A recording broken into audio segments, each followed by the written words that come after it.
Hi! Hello! నమస్తే. Welcome back to our channel. మీలో ఎంతమంది కార్తీక మాసంలో నాన్ వెజ్ తినరు? నేనైతే ఇయర్ మొత్తం తిన్నా. ఈ 1 మంత్ కార్తీక మాసం 1 మంత్ అయితే నాన్ వెజ్ తినను. సో, నాన్ వెజ్‌ని రీప్లేస్ చేయడం కోసం మిల్ మేకర్‌తో ఈరోజు వెజ్ స్పెషల్ కర్రీ చేస్తున్నా. ఇది చాలా సింపుల్, ఈజీగానే అయిపోతుంది. టేస్ట్ మట్టుకి మనం నాన్ వెజ్ తిన్న ఫీల్ ఇస్తుంది.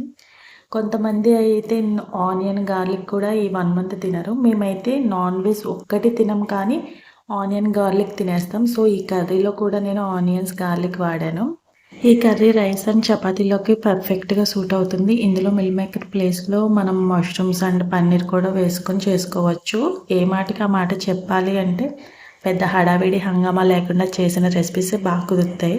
So, special meal maker curry ready అయిపోయింది.